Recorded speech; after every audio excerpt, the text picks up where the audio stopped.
In our generation, in this country, mostly in Arizona, you have the Hopi Indians living. And as you know, the Hopi Indians, since an eternal time, they make these small dolls here, the Kachina dolls.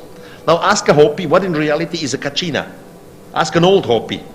The Kachinas were nothing else than the teachers from heaven for the forefathers of the Hopis. Or go to South America. There you have an Indian tribe like the Kayapo. The Kayapo live in the upper Amazon River. Every year they have a special festivity, and their main medicine man dresses in this peculiar straw garment. The rest of the Indians, they dance around the straw man and they sing his story. Many, many generations ago, there was noise on the nearby mountain. Smoke and fire appeared, and out of the noise and fire, a big creature came down into the village. In the beginning, the Indians were afraid. The stranger had an object in his hand. They imitate it today in this form of wood. From time to time, he pointed with this object to a tree, and then a lightning was seen and the tree fell down. But he never pointed with this object to one of the human beings. So after a while, they realized that they could not harm him, but he would not harm anyone either. So they made a circle around him. Then they came closer and they put offerings on his foot, like fishes and flowers and fruits and so on. But he never ate because he had no opening for his mouth. They came closer again, the ring was closer. They started to touch him. He accepted it. He was laughing, singing a little, but he was never speaking. The night passed, and the next morning, of a sudden, he was talking.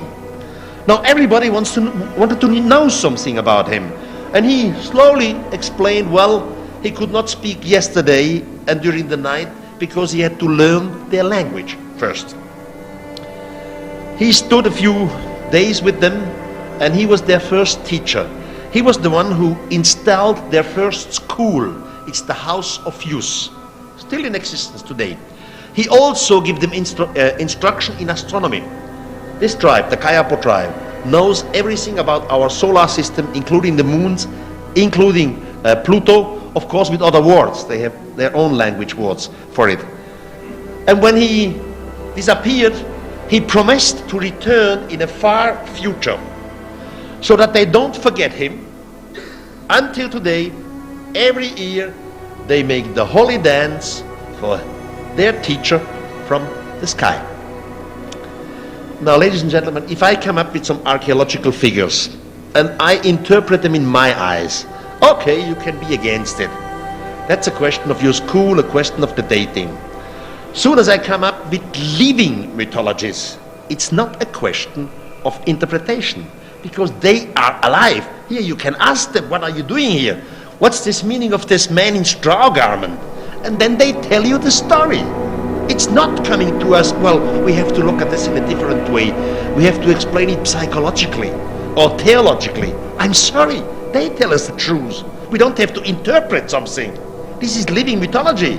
And we have many, many cases. That's just one of them. And in every case, when these so-called gods disappeared, they promised to return in a faraway future, in order not to forget it. That's why they are doing this still every year. And in the sense of cargo cult, they are imitating their teacher from heaven in this form. I mean, these examples are very, very convincing. And I really don't know what someone can say against these examples.